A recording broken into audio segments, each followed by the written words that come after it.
I pulled up to my new house, the $1 million four-bedroom dream home I'd just bought with cash, and saw a moving truck already parked in the driveway. My brother Jake's car was there too, and my parents' SUV.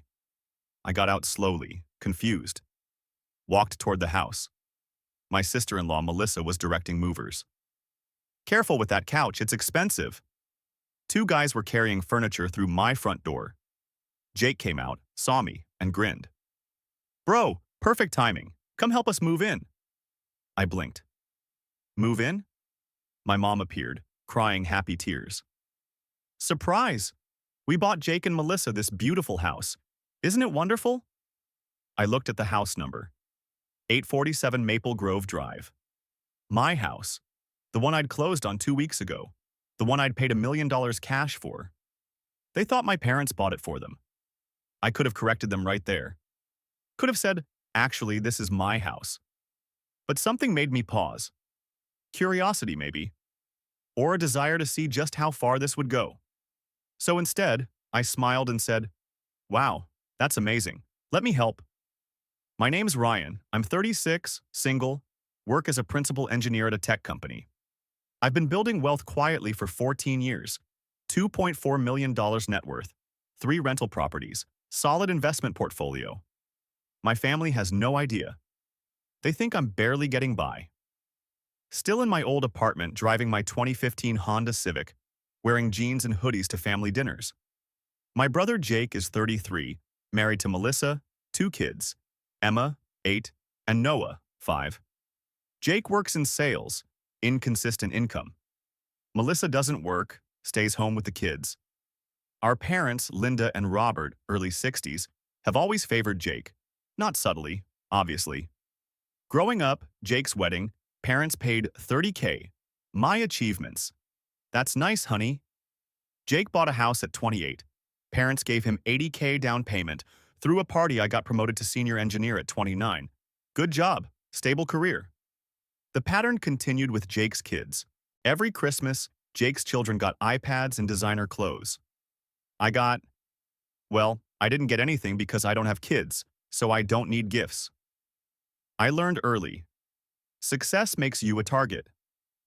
When I got my first big promotion at 28 and mentioned the salary increase, Jake immediately asked to borrow 5Ks.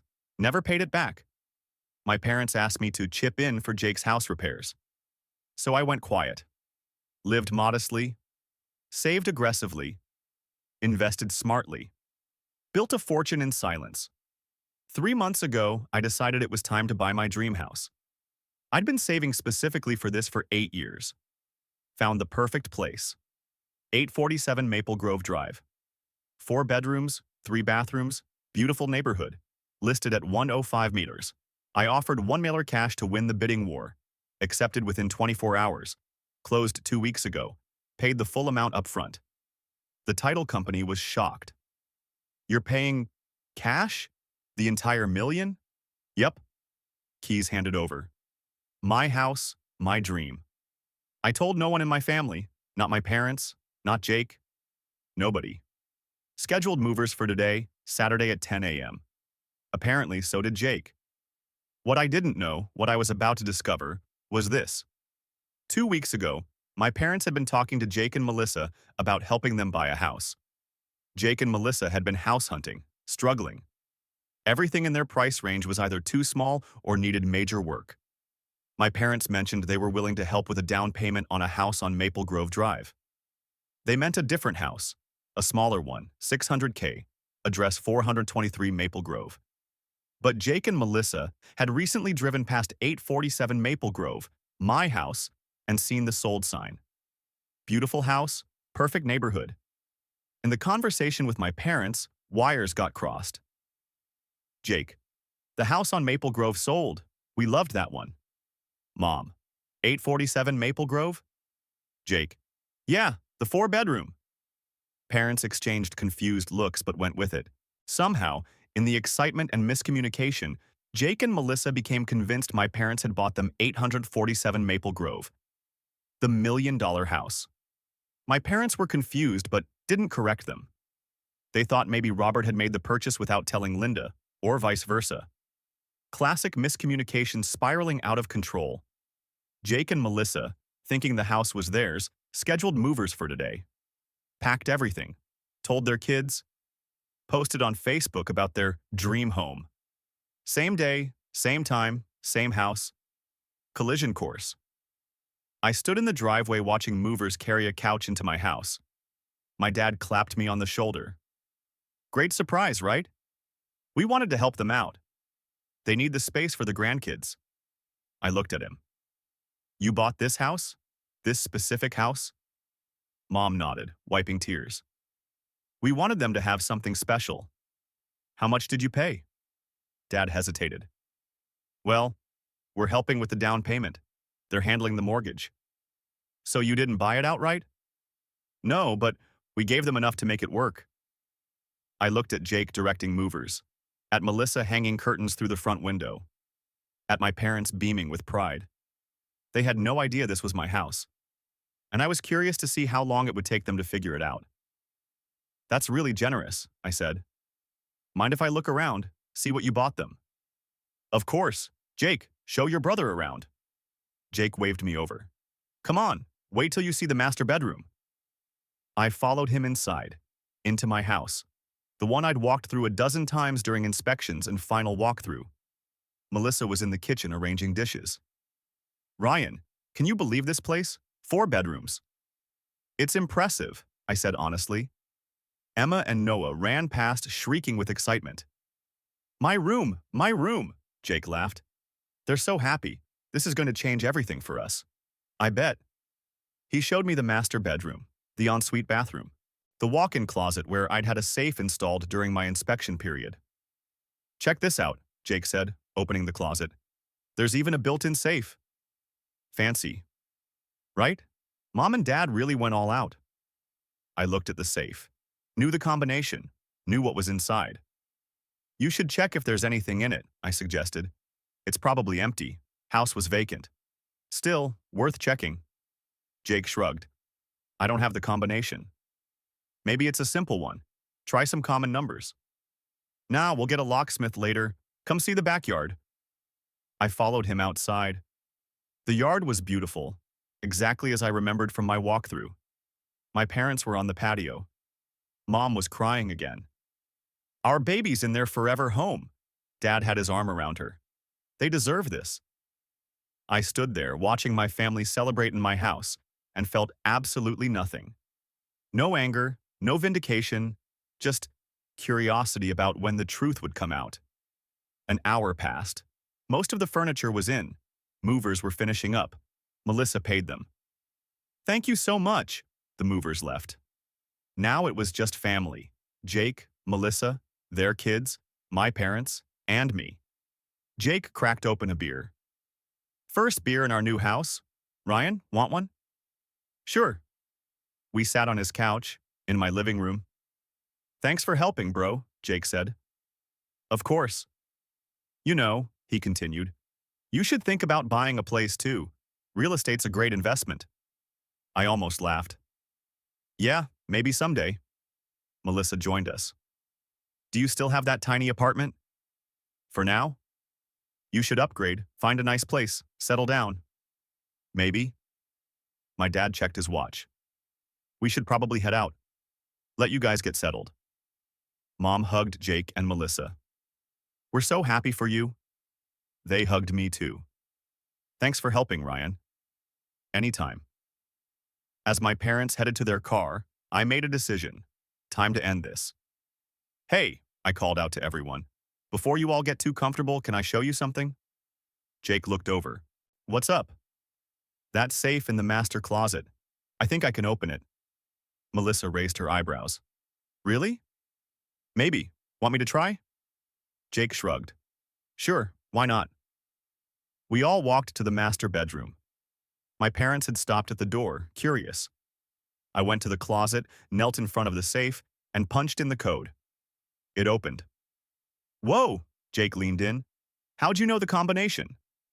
Lucky guess. Inside the safe, a folder with documents. I pulled it out. What is it? Melissa asked. I opened the folder, pulled out the first document. The house deed, Owner, Ryan Morrison. Purchase date, 2 weeks ago. Purchase price, $1,000 payment method, cash. I held it up. This is interesting. Jake grabbed it from my hand, stared at it. This says your name. Yeah? Melissa looked over his shoulder. Wait, what? The deed to this house, I said calmly. In my name. Because I bought it. Complete silence. My dad took the deed from Jake. Read it. His face went pale. Ryan, what is this? It's the deed to my house. I closed 2 weeks ago, paid $1 million cash. Mom's hand went to her mouth. You bought this house? Yes. Jake's face was cycling through confusion, disbelief, anger. That's impossible. Mom and Dad said they bought it for us. I turned to my parents. Did you? Linda and Robert looked at each other, panicked. We thought, Mom stammered. Dad looked at Jake. We never said we bought this house. Yes, you did, Melissa's voice rose. You said 847 Maple Grove. We said a house on Maple Grove, Dad said carefully. A different one, smaller.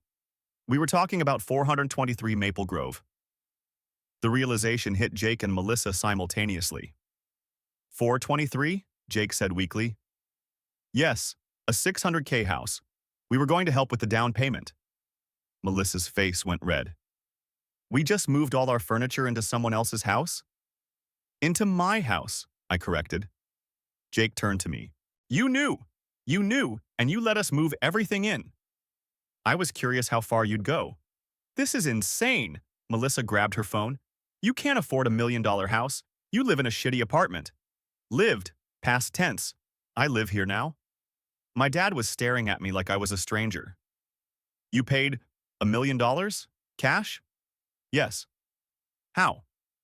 I've been saving and investing for 14 years, built a solid portfolio. This seemed like a good purchase.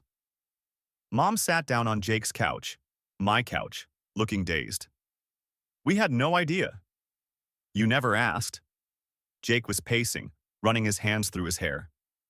So what? We just move everything back out? That would be the normal course of action when you realize you've moved into someone else's house without permission. Without permission? Melissa shrieked. Your parents told us this was ours. My parents were confused. You didn't verify. You didn't check the deed. You didn't do any due diligence. You just assumed. My dad stood up. This is a misunderstanding. Is it? Because it seems pretty clear. You helped Jake and Melissa. They got excited. Nobody bothered to confirm who actually owned the property. And now, here we are. Jake's face was red. You seriously expect us to move out? It's my house, Jake. Yes. Where are we supposed to go? Our old place is rented. New tenants move in Monday. That stopped me. You already rented your old house? Melissa was crying now. We thought we'd be here. We gave notice. The lease is signed. I looked at my family. Jake and Melissa panicking. The kids starting to pick up on the tension. My parents looking devastated. Part of me, a small part, felt bad. But a much larger part remembered every time Jake got help and I got, "You're so independent." Every time his achievements were celebrated and mine ignored. Every birthday, every Christmas, every family dinner where I was an afterthought. That's unfortunate, I said, but it's not my problem. Not your problem? Jake stepped toward me. We're family. Family that just broke into my house and moved in without checking if it was actually yours. My mom was crying. Ryan, please. The children. The children you always prioritize over everything else? Including me? That's not fair. Isn't it? When's the last time you asked about my life, Mom? My career? My goals? Silence. That's what I thought. I looked at my watch. My movers are scheduled to arrive in an hour with my furniture. I suggest you figure out your living situation quickly. Jake looked like he might punch me. Melissa was on her phone, frantically calling movers. My dad just stared at me. I don't even know you. No, I agreed. You don't. You never bothered to. I walked out of the master bedroom, through my house and out to my car. Behind me, I could hear Melissa crying, Jake shouting, my mom trying to calm everyone down. I sat in my car, and for the first time in years, I smiled. My house, my rules, my life, finally. I sat in my car for 10 minutes, listening to the chaos inside. Through the windows, Jake pacing, Melissa crying on her phone, my parents trying to calm everyone down. Text from Jake. We need to talk, now. I got out, walked back inside. The movers can't come back until Monday, Melissa said, mascara running. I nodded. Okay? Okay, Jake shouted. That's all you have to say? What do you want me to say? That we can stay. We have nowhere to go. Our old house is rented. New tenants move in Monday. That stopped me. You already rented it? Melissa was shaking. We thought we'd be here. I looked at my parents. Your house? Dad shook his head. 3 bedrooms, not enough space for all of us. Hotel? Melissa laughed bitterly. Do you know what hotels cost for a family of 4? Not my problem. Jake stepped closer. How can you be this cruel? You keep using that word, family. Doesn't mean what you think it means. My mom stood up. Ryan, please. Just until Monday? I looked around. Jake's furniture everywhere. Emma and Noah confused, asking what was happening. Fine. Monday morning, 8 a.m. Everything out. Melissa's face flooded with relief. Thank you. But Monday, if there's a single item left, I'm calling the police. Jake's face reddened. You wouldn't? Try me. I pulled out my phone. Opened Venmo. Showed Jake the screen. Remember that $5,000 you borrowed 8 years ago? April 2017, 5,000 sent, 0 received back. Still want to tell me you paid it back? He looked away. Enjoy your weekend in my house. I left. Sunday morning, my dad called. We need to talk. Met him at a coffee shop. He looked awful. Your mother barely slept. How did you afford $1 million house? I own 3 rental properties. Well, 2 now. Sold 1 last month for $170,000 profit, plus stocks, retirement accounts, savings. Been building wealth since 23. His eyes widened. You own rental properties? Plus I make $380,000 a year. Stock options potentially worth another $500,000. He nearly dropped his cup. $380,000, yes. We had no idea. You never asked. When I got promoted to senior engineer, you said, good job. When Jake made assistant manager, you posted about it for a week. I learned to stay quiet. We didn't mean, you did. Jake has kids, Jake needs help, Jake deserves more. I heard it my whole life. What do you want from us? Nothing. I don't want anything anymore.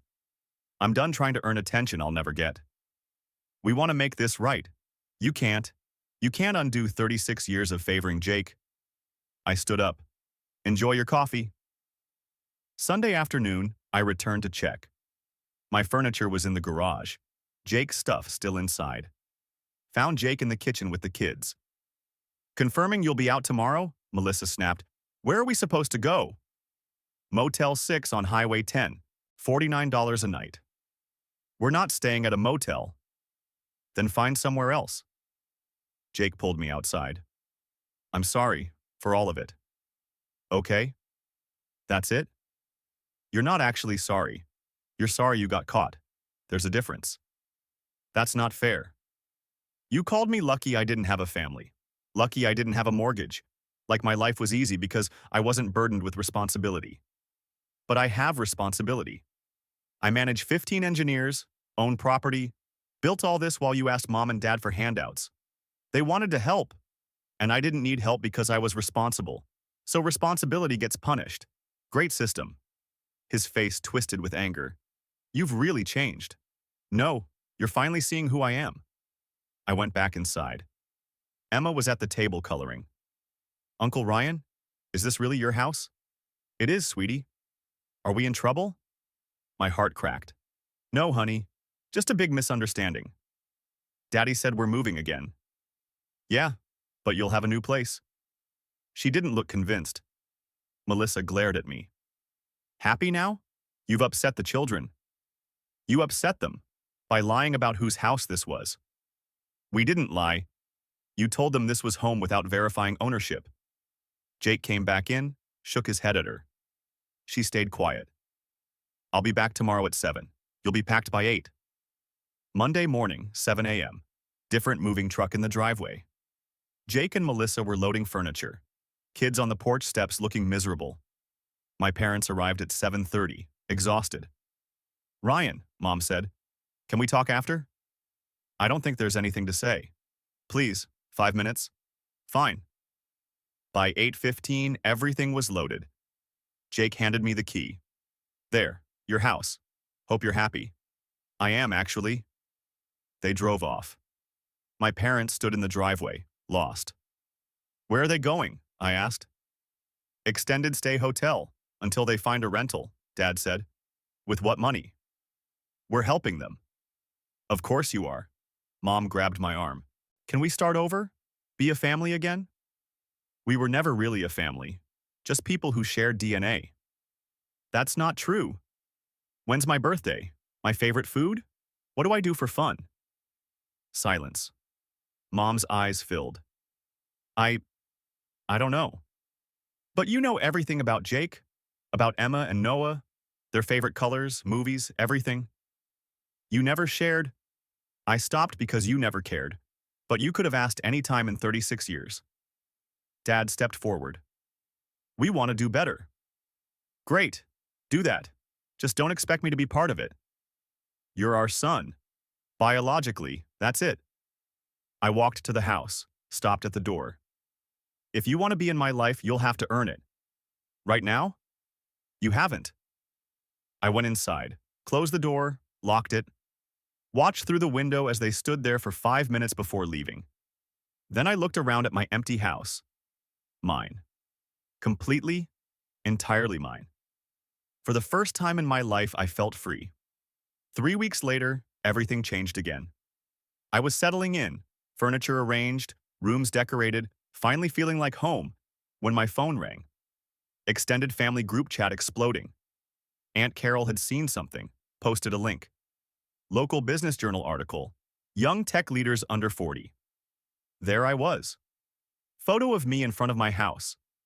Headline, How Ryan Morrison Built 2.4 Net Worth by 36. The article detailed everything. My salary, investment strategy, rental properties, the cash purchase of my home.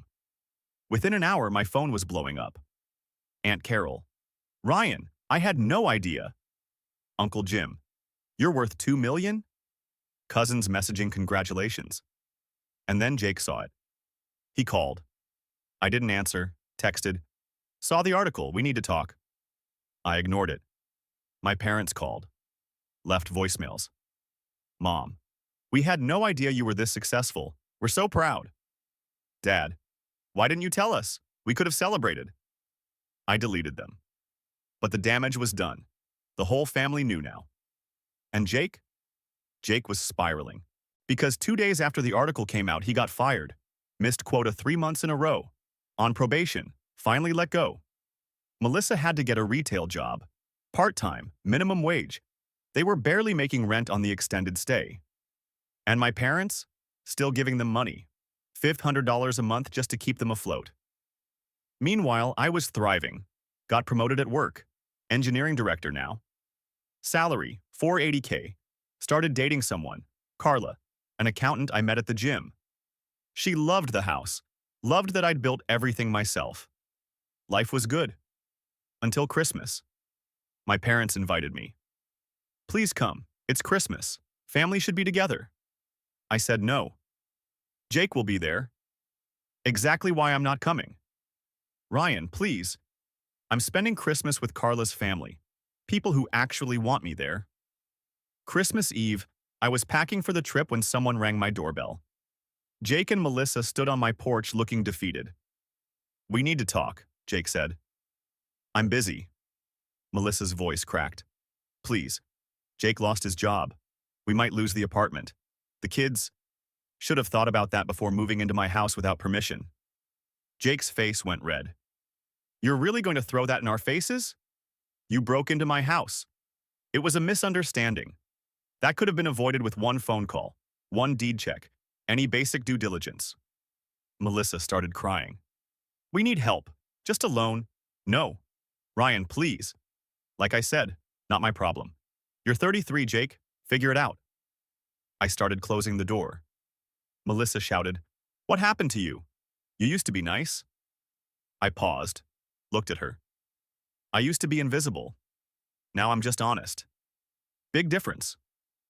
I closed the door, locked it, watched through the window as they stood there, shocked, before finally walking away. Then I finished packing. Carla picked me up. Ready for Hawaii? Absolutely. We flew first class. Stayed at a resort I'd only dreamed about as a kid. While my family had their tense, awkward Christmas, I was on a beach, drinking Mai Tais, completely at peace. My phone buzzed once. Text from my mom. Merry Christmas, we miss you. I turned off my phone, looked out at the ocean. My life, my choices, my peace. 6 months after the house incident, my life was unrecognizable. Carla moved in. We converted one bedroom into her home office, another into a gym.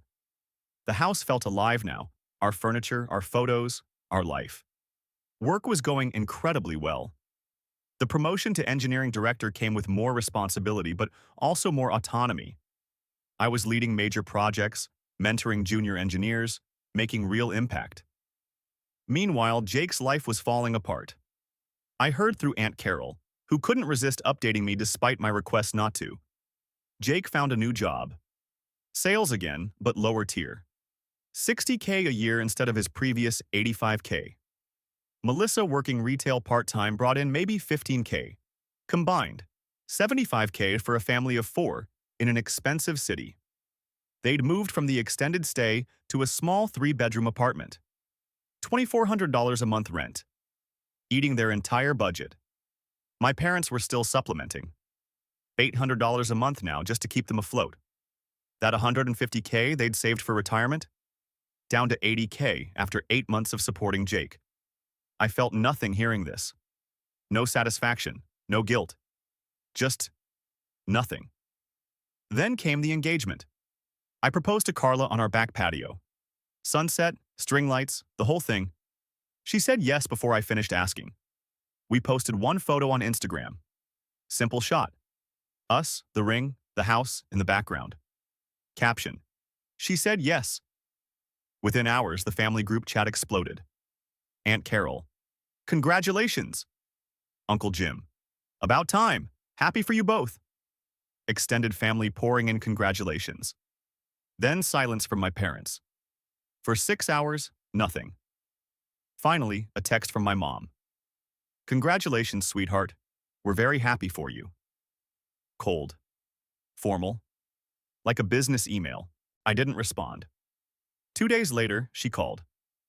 We'd like to take you and Carla to dinner, celebrate the engagement. We're good, thanks. Ryan, please, we want to be part of this. You weren't part of anything else in my life. Why start now? Because you're getting married. That's important. My promotions were important. Buying my house was important. Building my career was important. You missed all of that. Silence. We'd like to come to the wedding, she said quietly. You're not invited. What? The wedding is for people who've been part of my life, who've supported me, who've actually cared. That's not you. We're your parents. Biologically, doesn't mean you get an invitation. You can't be serious. Dead serious. 50 guests.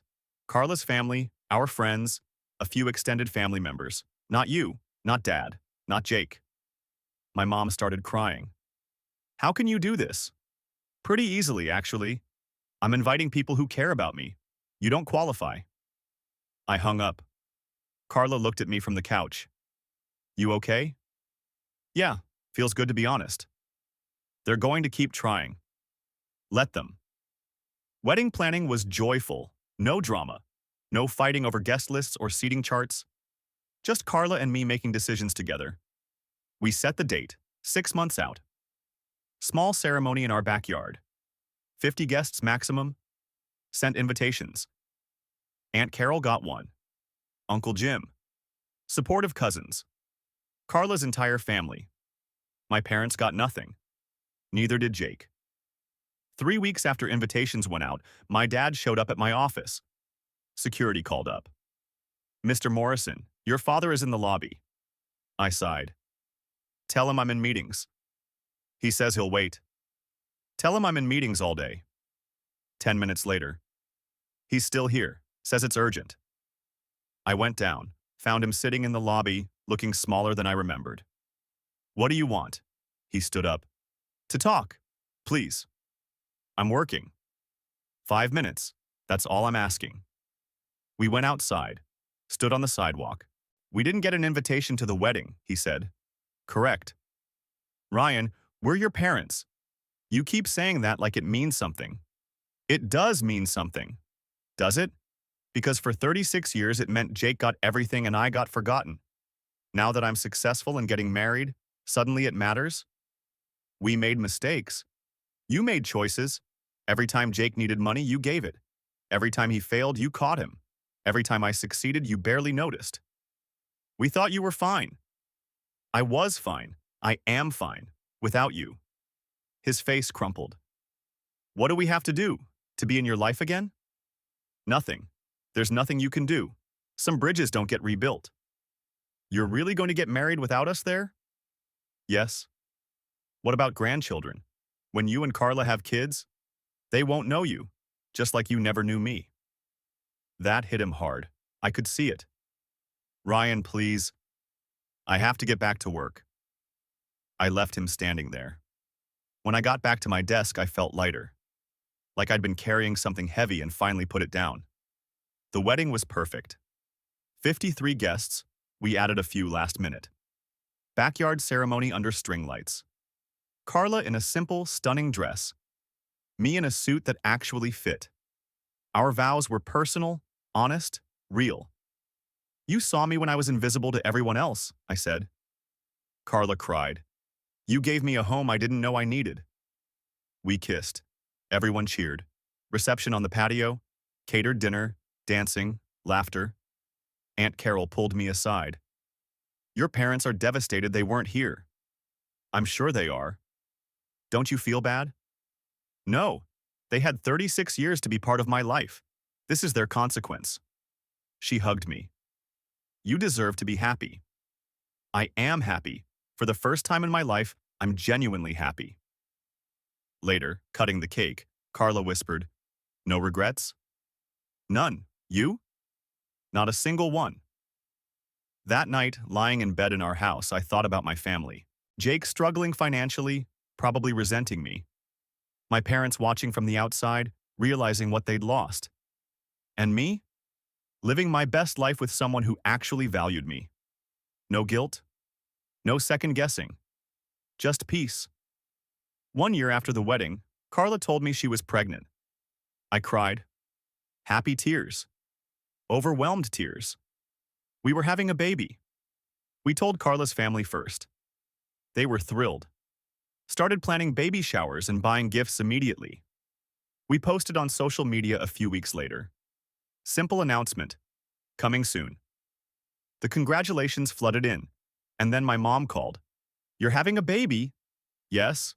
Ryan, that's wonderful. We're going to be grandparents. You already are. Jake's kids? You know what I mean. I do. And the answer is no. No to what? No, you won't be involved. No, you won't meet the baby. No, you won't get the access you think you deserve. Silence. You can't keep your child from us. Watch me. My child won't grow up watching you favor someone else's kids. Won't experience what I did. This ends with me. We've changed. We treat Jake's kids and everyone equally now. Great. Keep doing that. Just not with my child. Ryan, please. I'm protecting my kid from the same damage you did to me. That's my job as a parent. I hung up. Carla rubbed her growing belly. You sure about this? Completely. Our kid deserves better than what I had. They're going to keep trying. Let them. They can't hurt what they can't touch. Our daughter was born on a Tuesday. Sophie. 7 pounds, 3 ounces. Perfect. I held her in the hospital and made a promise. You'll never feel invisible, never feel less than, never doubt that you're loved. Carla smiled through exhausted tears. She's so lucky to have you. We're lucky to have each other. We posted one photo, Sophie's tiny hand wrapped around my finger. Caption: Our whole world. The comments poured in, and buried in them. Congratulations. We'd love to meet her. Mom. I deleted the comment, blocked their accounts. We were done. 6 months after Sophie was born, I got a letter. Physical mail forwarded from my old apartment. From my dad. Ryan, I don't expect you to respond. I just need you to know something. Watching you build a life without us, the house, the career, the marriage, now Sophie, has been the hardest thing your mother and I have ever experienced. Not because we're not part of it. Because we realize we could have been. We failed you. For 36 years, we chose Jake over you, made excuses, told ourselves you were fine. But you weren't fine. You were alone. And we put you there. I don't expect forgiveness. I don't expect reconciliation. I just wanted you to know, we see it now. We understand what we did. And we're sorry. More sorry than we can ever express. I hope Sophie never knows what it feels like to be invisible to her parents. I hope you give her what we should have given you. Love, Dad. I read it twice, felt nothing, folded it up, put it in a drawer. Maybe someday it would mean something. Maybe not. But right now, I had a wife who loved me, a daughter who needed me, a life I'd built entirely on my own terms. And that was enough. More than enough. That night, I sat in Sophie's nursery, rocking her to sleep, humming quietly, watching her tiny chest rise and fall. Carla appeared in the doorway. She asleep? Almost. You okay? Yeah. I'm perfect. And I was. For the first time in my life, I wasn't waiting for someone to see me. I wasn't trying to earn love I'd never receive. I wasn't the invisible son anymore. I was just Ryan, husband, father, engineer, homeowner. Builder of a life so full and complete that my family's absence didn't leave a hole. It left space. Space for people who actually cared, who showed up, who valued me. And that space, it was exactly where I needed to be. 2 years after Sophie was born, my life had never been better. The house was filled with her laughter, toys in every room, crayon drawings on the fridge, the chaos of a toddler who was loved completely. Carla had gone back to work part-time. We'd converted the 4th bedroom into her home office. Work-life balance that actually worked. My career continued climbing. Senior director now, $520K salary. Stock options vesting that pushed my net worth past $3.5 million. We talked about having another baby. Maybe in a year or two. Life was full. Complete. Perfect in its imperfection. Meanwhile, Jake's situation had gotten worse. Aunt Carol still updated me despite my protests. I think she hoped I'd eventually cave and help him. Jake had been fired from the second sales job. Performance issues again. Found work at a call center. $42K a year. For a 35-year-old father of 2. Melissa still working retail. Together, maybe $60K total. They'd moved again. Smaller apartment, rougher neighborhood. $1,900 a month, but that was still more than they could afford. My parents were giving them $2,200 a month now. Their retirement savings? Gone. Completely depleted. Emma was 10 now, Noah was 7. According to Aunt Carol, they were struggling in school, acting out. The instability was affecting them. I felt bad for the kids, not for Jake and Melissa. They'd made their choices. This was the consequence. Then, one Saturday morning, everything came to a head. I was in the backyard with Sophie. She was chasing bubbles I was blowing, giggling every time one popped. Carla was inside making breakfast. The doorbell rang. Carla called out, "I'll get it." 30 seconds later, "Ryan, you need to come here." Something in her voice made me pick up Sophie and head inside. My parents stood in the entryway, and Jake, and Melissa, all 4 of them. "What are you doing here?" I asked. My mom's eyes immediately went to Sophie. "Oh my God, she's beautiful." Sophie buried her face in my shoulder, shy around strangers.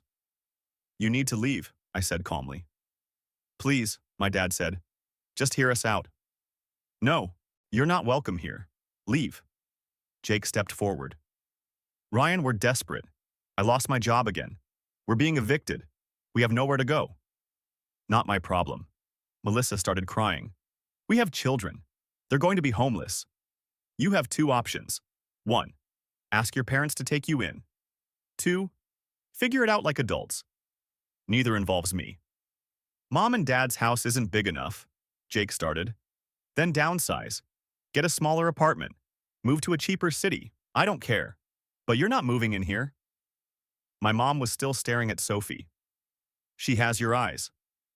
Don't, I said sharply. Don't look at her. Don't talk to her. You don't get access to my daughter. We're her grandparents. You're strangers. That's all you'll ever be to her. Carla stepped beside me, protective. You all need to leave. Now. Jake's face twisted with anger. You're really going to let your family be homeless while you live in this mansion? This mansion I paid for, with money I earned, while you were asking Mom and Dad for handouts. We needed help. So did I, when I was 23, working 2 jobs, putting myself through college. But you know what I got? You're so independent you'll figure it out. So I did. I figured it out without you. My dad stepped forward. Please. We know we failed you. We're sorry. But can't we move forward? Forward how? By me rescuing Jake again? Enabling his irresponsibility? He's your brother. He's a 35-year-old man who's never held a job for more than 18 months, who's been fired 3 times, who moved into my house without permission and thought that was okay. Jake's face went red. That was 2 years ago. And you never apologized. Not really. You were sorry you got caught, not sorry for what you did. Melissa grabbed Sophie's attention. Hi, sweetie. I'm your Aunt Melissa. Sophie looked at her, confused. Don't talk to my daughter, Carla said coldly. She's family. She's my daughter, I said, and I decide who gets to be in her life. You don't qualify. My mom started crying. How can you be this cruel? We're begging you. And I'm saying no. You taught me that family isn't about biology. It's about showing up. You never showed up for me. I'm not showing up for you. We've changed. Have you? Because you still gave Jake everything while ignoring me. You drained your retirement savings to support his bad decisions. You never once asked if I needed anything. You only noticed me when I became impossible to ignore. Sophie started squirming. Daddy, I'm hungry. Okay, baby, let's get breakfast. I looked at my family. You have 10 seconds to leave before I call the police. You wouldn't, Jake started. I pulled out my phone, started dialing. They left. Finally. Reluctantly. My dad turned at the door. This isn't over. Yes, it is. Don't come back. Don't call. Don't write. We're done. I closed the door. Locked it. Set the alarm. Turned to find Carla holding Sophie, both watching me. You okay? Carla asked. Yeah, I'm good. Sophie reached for me. Daddy okay? I took her, held her close. Daddy's perfect, sweetheart. And I was. 3 months later, we found out Carla was pregnant again. Another girl. We'd name her Maya. This time, we didn't post anything publicly. Just told close friends and Carla's family. No social media announcement. No opportunity for my parents to find out and insert themselves. 6 months into the pregnancy, Aunt Carol called. Ryan, I need to tell you something. What? Jake and Melissa are getting divorced. I felt nothing. Okay. The kids are struggling. Emma's failing classes. Noah's in therapy. Your parents are trying to help, but they're overwhelmed. Why are you telling me this? Because they're your family. They need you. They needed me 38 years ago, when I was a kid trying to earn my parents' attention, when I was a young adult building a career. They didn't show up then. I'm not showing up now. Jake's talking about giving the kids to your parents, full time. That's between them. Linda and Robert are in their 60s. They can't raise 2 young kids. Then Jake should step up and be a father. Novel concept, I know. You're unbelievable. I'm honest. There's a difference. She hung up on me. I told Carla about the conversation.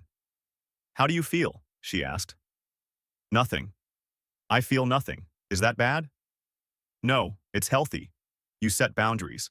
They're respecting them by staying away. Everyone gets what they chose. Sometimes I wonder if I'm being too harsh. Are you? I thought about it. About my childhood. About Jake getting everything. About my parents showing up only when I had something they wanted. No, I'm being exactly harsh enough. Maya was born on a Sunday, 6 pounds, 8 ounces. Quieter than Sophie had been, but just as perfect. We brought her home 2 days later. Sophie was obsessed with her new sister. Baby Maya, she'd chant, trying to help with everything. Our house felt complete. 2 daughters. A wife I loved. A career I was proud of. Wealth I'd built with my own hands. My family. The one I'd created, not the one I'd been born into, was everything I'd ever wanted. One evening, I was giving Maya a bottle while Sophie played nearby. Carla was cooking dinner. The doorbell rang. We all froze. It was 6 p.m. We weren't expecting anyone. I handed Maya to Carla. Stay here. Checked the security camera on my phone first. It was Emma, Jake's daughter, 10 years old, alone. I opened the door. Emma? What are you doing here? She was crying. Uncle Ryan, please, I need help. My heart broke. Where's your dad? I don't know. He dropped me and Noah at Grandma and Grandpa's and left. Said he needed space. That was 3 days ago. Where's Noah now? At Grandma's. I took the bus here. I remembered your address from when we moved in that one time. Does your grandma know you're here? She shook her head. Please don't make me go back. Grandma and Grandpa are always fighting about money. Noah cries every night. I just want things to be normal. I looked at this kid. My niece, technically, who'd been failed by every adult in her life. She didn't choose this. She didn't ask for irresponsible parents or grandparents who enabled them. Come inside, I said. Carla's eyes widened when she saw Emma. I nodded. It's okay. Emma, this is my wife Carla. And this is Sophie, who you met before, and baby Maya. Emma wiped her eyes. Your baby is pretty. Thank you. Are you hungry? She nodded. We fed her dinner. Called my parents to let them know where she was. They were frantic. She just disappeared. We were so worried. She took a bus here, alone, because she didn't feel safe at your house. Silence. We'll come get her. No, I'll bring her back. But we need to talk, all of us. An hour later, I pulled up to my parents' house with Emma. Jake's car was in the driveway, so he'd come back. I walked Emma to the door. My dad answered. Thank you for bringing her. We're talking, now. Inside, Jake was on the couch. Melissa wasn't there, already moved out apparently. Noah was in the corner, playing with old toys that looked like they'd been mine as a kid. My mom came out of the kitchen. Ryan. Emma showed up at my house, alone, on a bus. Because she doesn't feel safe here. Jake stood up. She's being dramatic. She's 10 years old and traumatized. You abandoned your kids for 3 days. Where the hell were you? I needed time to think. You needed time to be a father. Those kids didn't ask for any of this. My dad tried to intervene. Ryan, we're handling it. Are you? Because from where I'm standing, nobody's handling anything. Jake's a deadbeat. Melissa left. You two are in your 60s trying to raise kids you can't afford. This is a disaster. What do you want us to do? My mom cried. I looked at Emma and Noah. 2 kids who deserved better than this. I want Jake to grow up, get a stable job, actually parent his children. I want you two to stop enabling him. And I want these kids to have a real chance at a normal life. We're trying. Try harder, because if you don't, those kids are going to end up as damaged as I was. And that's on you. Jake glared at me. You think you're so much better than us. I don't think it. I know it. I broke the cycle, built a life, created a family that actually works. You can do the same, but you have to want it. I knelt down to Emma. You're a brave kid. Keep being brave, okay? She hugged me. Thank you, Uncle Ryan. I left without another word. Driving home, my phone rang. Carla. How'd it go? About as expected. Jake's a mess. The kids are suffering. My parents are overwhelmed. Are you going to help them? I thought about it. Really thought about it. No, the kids, I feel for. But Jake? My parents? They made their choices. I'm not rescuing them. Even though you could? Especially because I could. If I step in, nothing changes. Jake keeps failing. My parents keep enabling. The cycle continues. That's harsh. It's necessary. When I got home, Sophie was asleep. Maya was fussing. Carla was exhausted. I took Maya, walked her around the house, bouncing gently, humming. She settled against my chest, her tiny hand gripping my shirt. This was my family. These 3 people. This house. This life.